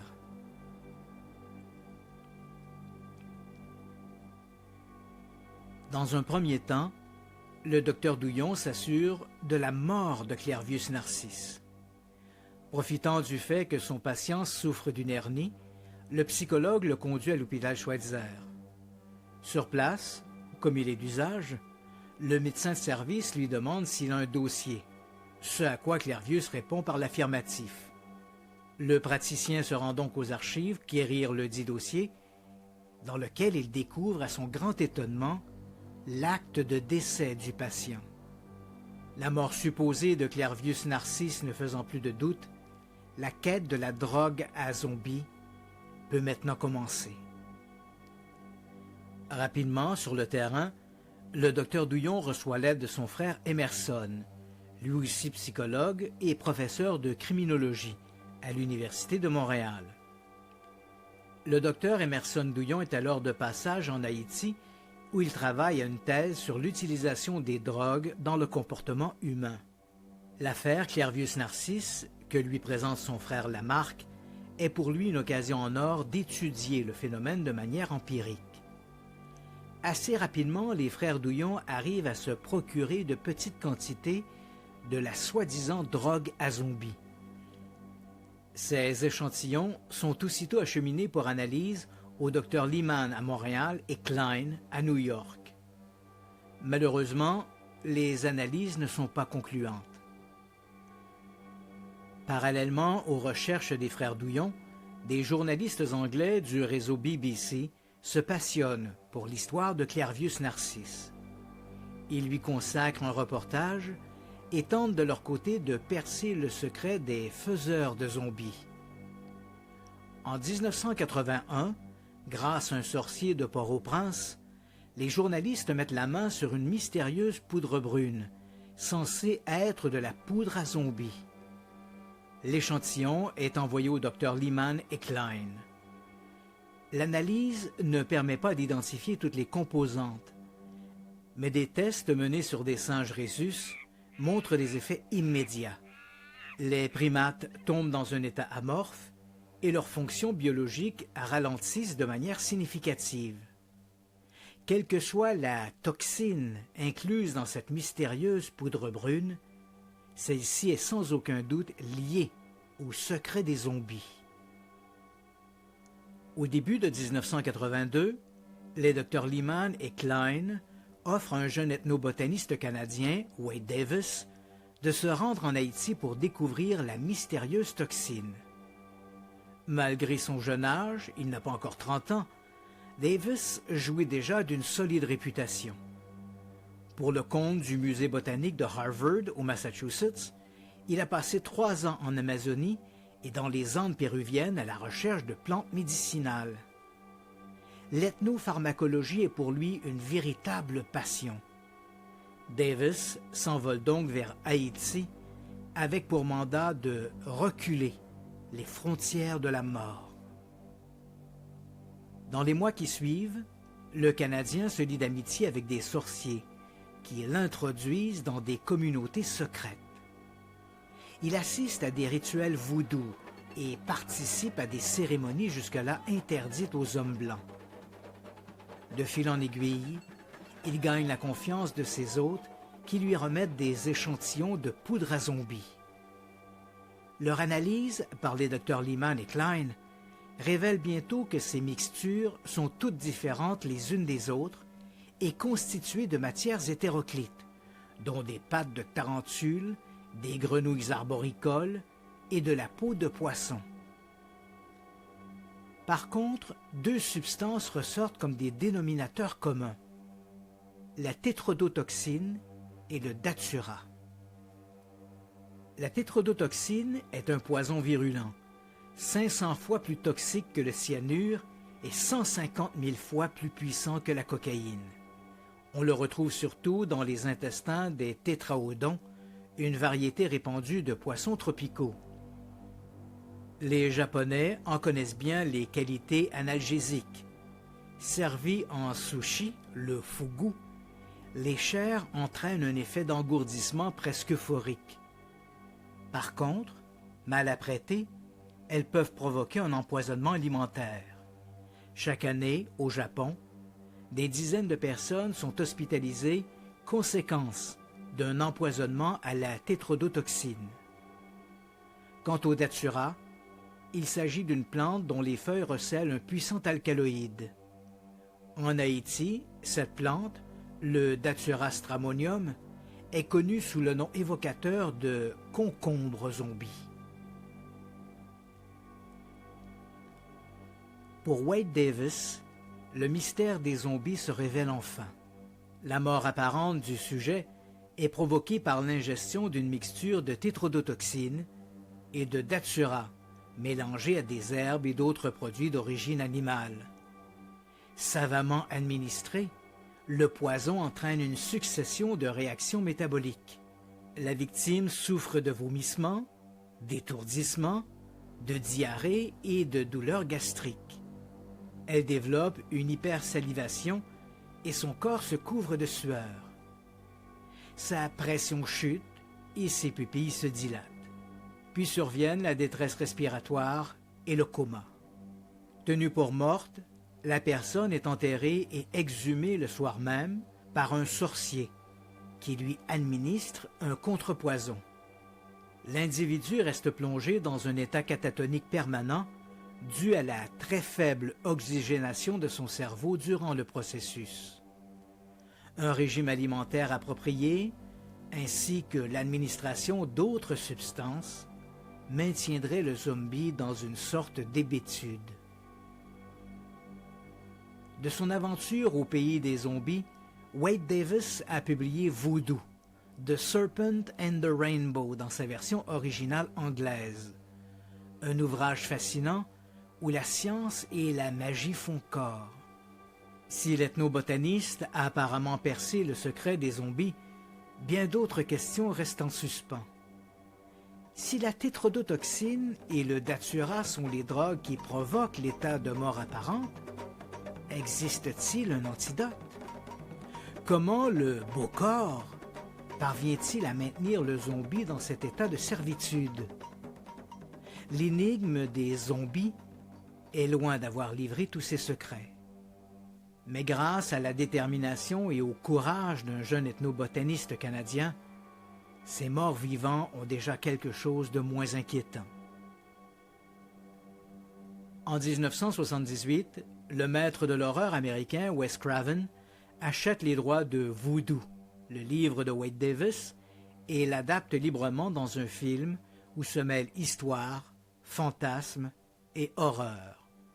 L'emprise des ténèbres, ou The Serpent and the Rainbow en version originale. L'acteur Bill Pullman y incarne le docteur Dennis Allen, une version hollywoodienne de Wade Davis. From Wes Craven, director of A Nightmare on Elm Street, comes a story of the forbidden world between life and death. There's a door to the mystical. And you just walk through it. Somebody brought him back from the grave. And I want to know how they did it. Death is not the end. I'll take your soul. You think you could take these people's secrets and just walk away?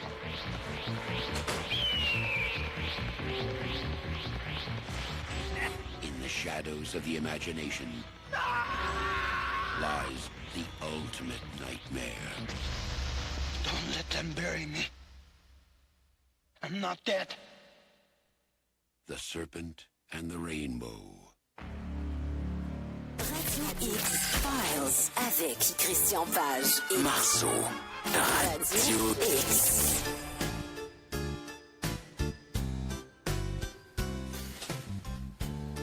« 19h40, on est vendredi le 23 avril 2021, c'est la 100e de Radio X-Files. Christian, quelle histoire, cette histoire de zombies? Oui, c'est une histoire, comme on le mentionnait dans la capsule, qui touche des chercheurs canadiens. Ce sont les frères Douillon, Lamarck et... le nom va me revenir, mais Lamarck Douillon est celui qui a découvert en fait cette histoire de zombies. Il avait fait ses études à l'université McGill, donc il s'intéressait à cette question-là. Mais c'est amusant parce que Lamarck Douillon était obsédé par l'idée, en Haïti, il y avait cette histoire de Datura, le cocombre zombie, et Lamarck Douillon était obsédé par cette histoire-là. Et lorsqu'arrive son frère Emerson, le nom vient de me revenir, avec un blanc, donc Emerson, qui était professeur de criminologie, qui s'intéressait aussi à cette histoire-là, arrive là, et là, ils vont commencer à enquêter là-dessus, mais ils vont focaliser encore une fois sur l'histoire du concombre zombie, alors que finalement, le concombre zombie n'est qu'un des ingrédients, et l'ingrédient le plus important reste la tétrodotoxine, donc cet élément qu'on retrouve chez les poissons, les pufferfish, les poissons qui se gonflent, les poissons lunes, donc ils se gonflent, et là, voilà, on réussit à attirer cette drogue-là. Ce qui est assez amusant, bon, je dois le dire, Wade Davis, c'est celui qui a trouvé le mécanisme. Même s'il y a encore des éléments qui nous sont un peu mystérieux, je l'ai mentionné dans la capsule, comment les gens réussissent à garder le zombie dans un état de servitude. Il faut savoir qu'en Haïti, les sorciers, nous, on est allés, quand on a fait le reportage, j'avais fait un reportage pour Dossier Mystère, on est allé là-bas, on a rencontré des gens qui pratiquent le vaudou. Il faut savoir que dans la culture vaudou, il y a deux types de sorciers. Il y a le bokor, qui est le mauvais sorcier, celui qui fait de la sorcellerie. Et on a le ougan, lui c'est le bon sorcier, celui qui fait de la bonne magie. C'est magie blanche et magie noire. Mais très souvent, le bokor et le ougan, c'est le même, dépendamment de ce que tu le payes pour faire. On joue sur les deux tableaux. Mais ce qui est assez fascinant dans cette histoire, c'est que, quand j'ai fait ce reportage, j'allais là-bas, j'ai rencontré les gens et j'ai rencontré aussi Wade Davis. J'ai d'ailleurs mis une photographie de moi et Wade Davis. Et Davis me racontait que c'est un individu tout à fait extraordinaire, excessivement humble. Il me disait, tout le monde lui prête la découverte de la poudre à zombie ou du processus de zombification, mais il dit, dans le fond, j'ai pas fait grand-chose. À partir du moment où on a identifié que c'était la tétrodotoxine, il y avait toute une littérature japonaise qui parlait des empoisonnements au fugu, parce que au Japon, les tétraodons sont utilisés en mets, une espèce de sushi, et lorsque les gens mangent ça, c'est un peu comme si tu mangeais un aliment qui a été saupoudré à la cocaïne, donc ça crée des effets euphoriques, mais il y a des empoisonnements, il y a toute une littérature qui existe autour de ça. Donc, Wade Davis, très très humble, dit, moi je n'ai fait que découvrir le mécanisme et mettre en relation ces éléments-là, mais en fait, il a fait beaucoup plus que ça. Et Wade Davis a été longtemps pour moi une espèce d'idole, mais il est encore une espèce d'idole pour une raison très particulière. il me racontait que lorsqu'il a commencé à s'intéresser à cette histoire, c'est par la bande. Hein. En fait, lui, il s'intéressait aux plantes médicinales utilisées dans des communautés retirées, qu'on dit primitives. Et là, à un moment donné, on l'invite à New York et on lui dit, Wade Davis est un Canadien originaire de la Colombie-Britannique. Et là, on lui dit, voilà, des journalistes de la BBC ont mis la main sur une espèce de... Il y a ce type, Clervius Narcisse, qui dit être un zombie. La BBC ont mis la main sur de la poudre. Lorsqu'on a utilisé ça, on a donné cette poudre à des singes. On a vu rapidement leur métabolisme diminuer. Bon, et visiblement, ils ont trouvé quelque chose. On aimerait aller plus loin, découvrir les mécanismes derrière ça. Et Davis, à ce moment-là, est une jeune vedette montante. Hein. Il appartient à l'université Harvard. Il a fait des recherches. Il a ramené des plantes médicinales d'Amérique du Sud. Il est une vedette montante. Et là, ses collègues autour de lui disent... Fais pas ça, t'es quand même pas en Haïti enquêter sur des histoires de zombies, c'est fou raide, tu vas scraper ta carrière. Donc on le décourage de faire ça. Mais Wade Davis maintient son cap, il dit non, je vais y aller, je vais faire ça, je vais essayer de voir s'il y a quelque chose derrière ça ou ce n'est que finalement du folklore. Et finalement, la recherche de Wade Davis va transformer le monde de la pharmacologie. Et aujourd'hui, on est en 2021, on apprend encore à des gens qui vont faire de la médecine de brousse, des médecins qui vont aller pratiquer dans des zones reculées, comme les tétraodons, ces fameux poissons, les pufferfish, comme on en retrouve à peu près dans toutes les mers tropicales. On apprend à des médecins de comment reconnaître le tétraodon, comment en extraire la tétrodotoxine pour pouvoir l'utiliser comme anesthésiant de fortune. Donc, si un médecin est pris puis il n'y a pas d'anesthésiant, on sait que la tétrodotoxine peut être efficace dans ce sens-là. Donc, Wade Davis a transformé, a modifié notre façon de penser par rapport à ça et il a montré que souvent, derrière ce qui nous semble être du folklore un peu fantaisiste, tu peux pas aller beaucoup plus loin en fantaisie que des histoires de zombies. Et pourtant, il a montré que derrière ça se cachent parfois des connaissances empiriques par des sorciers qui ont tout à nous apprendre sur la façon dont certaines plantes ont des propriétés extraordinaires. Et Wade Davis, c'est assez amusant parce que à ce moment-là, ses collègues lui disent de ne pas se rendre en Haïti, il le fait pareil et il en revient avec la découverte de la zombification. Et aujourd'hui, au moment où on se parle, en 2021, Wade Davis est incontestablement l'ethnobotaniste le plus célèbre du monde. Ah ouais. Il est un scientifique à résidence au National Geographic. Donc, c'est un personnage, mais bien sûr, Wade Davis dit il a fait plein d'autres choses dans sa vie, mais dès que les journalistes l'abordent, dès qu'il participe à un congrès, on le pointe toujours du doigt en disant « Oh, c'est Wade Davis, l'homme qui a découvert le secret de la zombification. » Mais c'est quand même extraordinaire. Et pourquoi ce type-là était pour moi un modèle? Parce que dans le milieu du journalisme ou de la communication, j'ai subi un peu les mêmes colibets. Hein. Les gens autour de moi me disaient « Ah, Christian, commence pas à parler d'ovnis, commence pas à parler de phénomènes paranormaux. Comme journaliste, tu vas scraper ta carrière, tu feras pas rien, on va te bouder parce que tu t'intéresses à ces phénomènes mystérieux. » Et pourtant, j'ai persisté dans cette voie-là et ça m'a plutôt bien servi parce que je me suis imposé comme le seul journaliste qui s'est spécialisé dans les phénomènes paranormaux.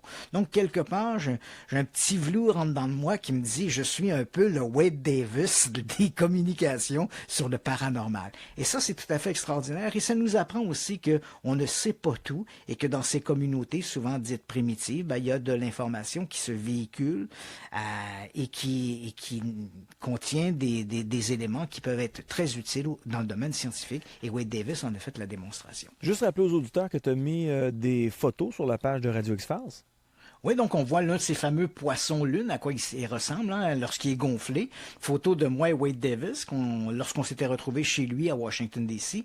Ce Clervius Narcisse, donc cet individu qui disait être un zombie, on le voit assis sur sa propre tombe et son acte de décès. C'est assez amusant parce que dans le cas de Clervius Narcisse, pourquoi cette histoire-là a été un point marquant?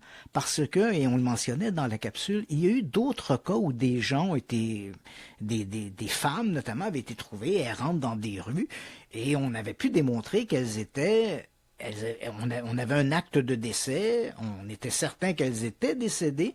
Très souvent, le constat de décès avait été fait malheureusement dans le village par un sorcier, par un truc un peu boiteux. Dans le cas de Clairvius Narcisse, ce sont des médecins américains à l'hôpital Albert Schweitzer qui l'ont déclaré décédé. Donc c'est pas un truc de brousse un peu boiteux, là.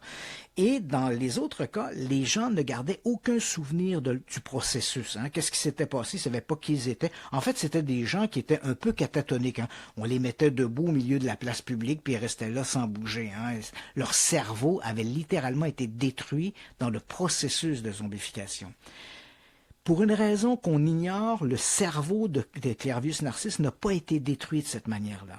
Parce que tu restes comme une très très faible oxygénation du cerveau pendant des heures. Évidemment, les lésions cérébrales sont très importantes, ce qui crée l'effet d'hébétude du zombie.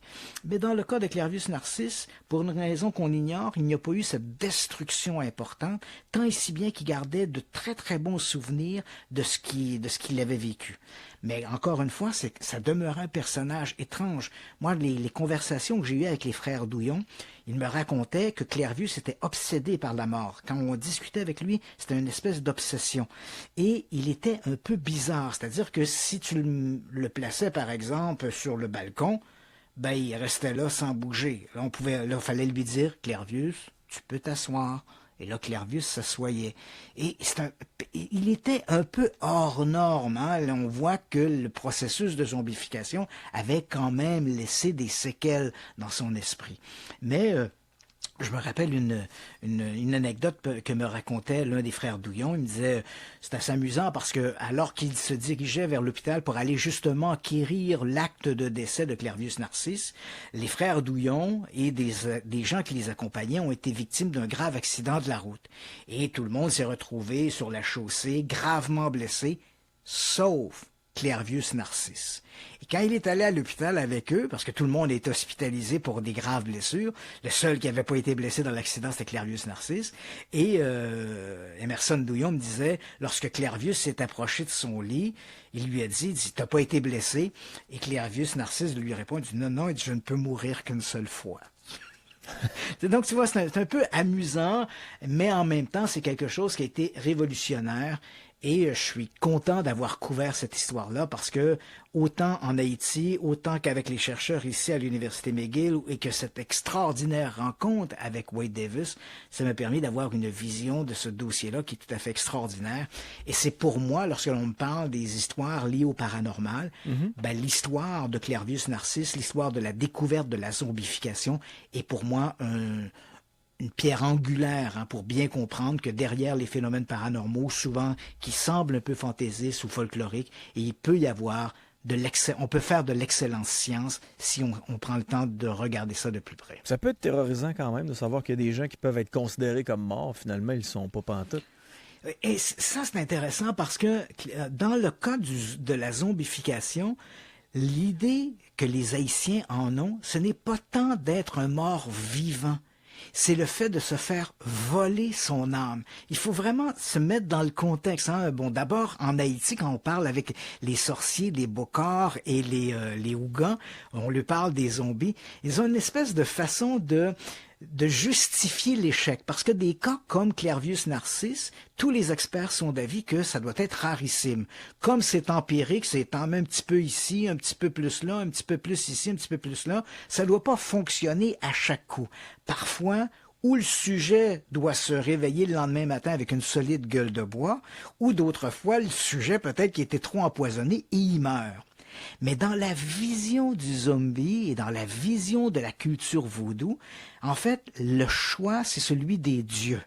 Donc, si le sujet meurt, le sorcier peut toujours dire à son client qu'il l'a payé pour zombifier Monsieur X ou Y en lui disant « J'ai fait ce qu'il fallait faire, mais le sujet est mort parce que les dieux ont voulu que ce soit comme ça. C'est pas parce que ma potion n'a pas marché, c'est parce que les dieux ont voulu que le gars meure. » Puis si ça marche pas, Encore une fois, le sorcier peut toujours s'excuser en disant « c'est probablement parce que la famille de celui que je devais zombifier ont dû faire appel également à un sorcier qui a fait des prières, qui a empêché ma concoction de fonctionner. » C'est le début des politiciens, finalement. Voilà, donc il y a toujours une façon de justifier l'échec.